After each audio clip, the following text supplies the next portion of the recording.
Hey everybody, it's Krusty. So excited. I got the bike back from the shop today. They've gone over everything. One of these days, probably when I get back, I actually want to take you down and tour you through the shop and the guys that helped me out at the Indian dealership here in Worcester.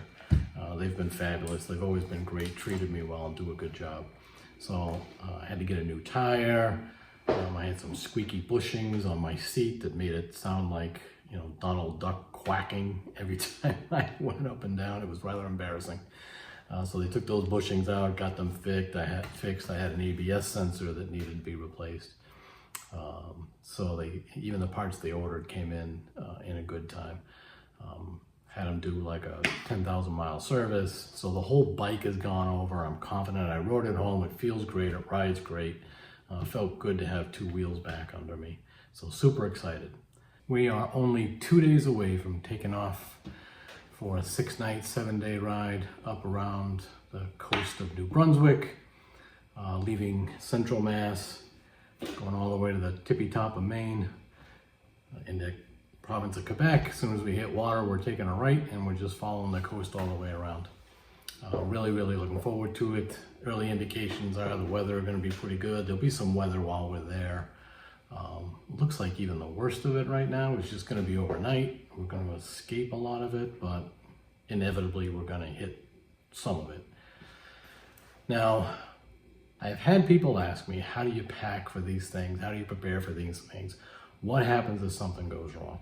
Well, if you saw one of my previous videos, you know you can't prepare for everything, but there are things that you can and should prepare for. So let me show you some of the things I take along. So the first thing we've got is you have to have is a good first aid kit. Thankfully, I've never had to use mine. I've had it for, I don't know, probably 4 or 5 years now. Believe it or not, before that, all of my riding, I would never have a first aid kit. But now I think, especially getting older, my wife and I riding together, you know, experiencing some of the stupid things that can happen on the road, you obviously need to have a good first aid kit. So this is the kit I've got. It's from Law Abiding Biker. As I researched some of these things, I realized that not all of them are great. This one really is compact. As you can see, it fits pretty much in the palm of my hand. Pretty convenient, just zippers open. You've got a great tourniquet in there, as well as the normal, just kind of first aid stuff, the bandages, the hospital tape. You've got a cover, a blanket, you know, for shock, that sort of stuff. This really is a good kit. It has just about everything you're gonna need in it. I know there's other good kits out there. This is the one that I've chosen to take along with me. I haven't used it, but again, based on what's in there, based on the reviews, it's a good thing to have, and I'd recommend this one. Okay, second most important thing to have, in my mind, on one of these trips is a basic tool set. Breakdowns happen, things happen. You don't want to have a cheap, a little hard to use tool set on the side of the road especially. So the one that I've picked out is from Cruise Tools, Road Tech. This, again, it's kind of heavy because it's got everything you need in it. And it comes in different configurations for different bikes. I've got one because I ride an Indian Chief, so I've got all the tools I need in here. Screwdrivers, ratchet wrenches, socket wrenches, just everything is in here. Another frequent question I get is, what happens if you get a flat tire? Well, sometimes you get a flat tire and there's nothing you can do about it except to get a tow. Sometimes you'll just get a screw in your tire. If you're lucky, you can kind of ride on for a little while with it. Sometimes you get a screw in your tire, you got to take it out and you got to plug the thing. So there's all kinds of tire plug kits out there. I've picked up this one. And again, you can see inside, it's got just the basic tools you'll need to plug a tire. You've got the rubber plugs, you've got the the auger to get the hole smoothed out and ready. You've got a valve kit. You've got some lubricant to put that plug in there. And if you're completely lost, it comes with instructions too. So these are always a must-have, can rescue you in a time of need. So that's how I deal with hopefully a flat tire that I can repair myself. And of course, if you're gonna have a tire repair kit, chances are if you can do it yourself, you're gonna lose some air. So you gotta have, or I feel like I gotta have a portable air pump as well. So I've got the Airmoto air pump. I've actually used this a number of times on friends' bikes or on the car even. They've lost pressure and I've had to use this. It comes in very, very handy. Another piece of gear that I'll take with me and have with me all the time is a battery charger and battery jump. Luckily, again, this isn't something I've had to use very often, but the thought of the battery dying and having to deal with that on the road is a bit stressful. So I've just bought, because again, I ride an Indian Chief, I bought the Indian battery charger. This is actually, it's convenient. It's got a little flashlight on the back of it, multiple ways to charge this thing up. The case has all the cables that just connect in to the bottom.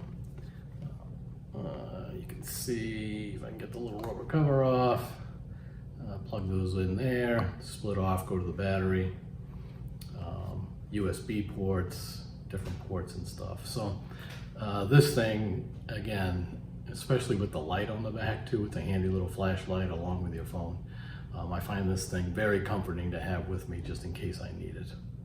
Okay, and then there's a few odds and ends that I'll tuck away in the bags as well. One of them is just a cargo net with a bunch of hooks on it. I usually don't use it when I pack up and get ready to go, but I have this with me in case I need it along the way. You never know if you're gonna buy some stuff on the road, or if there's stuff along the way and you just need something else to kind of help cover things up.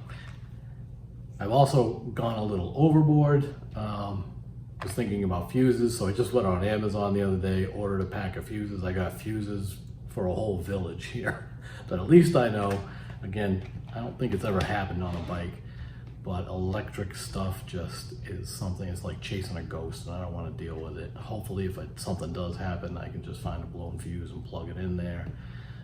If I need to, I'm covered. If somebody else needs to on the road, I can help them out with fuses, and all of this stuff as well helps other people. And then lastly, I've got just an old eyeglass holder, and in here I keep all my sundry little cords, charging cords, backup cords. I've actually got an old, I bought this years ago, an old charger. You can charge up this little portable thing. So I'll get that charged up and keep that as a backup as well. And the last thing I would suggest you have in your bags tucked away someplace are duct tape. Everybody swears by duct tape. Never hurts if you want to have a little glue. You never know, like maybe some of the gear or something, things will get ripped or torn or whatever, seams come apart. Maybe you can glue them back together. And then lastly, zip ties. I always keep a handful of zip ties tucked usually at the bottom of the bag someplace, because those things always come in handy too. All right, so that's just some of the equipment that I'll have in my bags. I know people also ask about gear, how do you deal with rain, and also kind of road trip planning and GPS applications. So I'll try to make another video of that. I don't know if I can do that before I leave or not, but I'll definitely share some of that stuff. Again, everybody has their own kind of methods and different apps that they'll use in coordination with each other. If you're interested in getting into long distance motorcycle riding, there are some Facebook groups out there that are actually very helpful.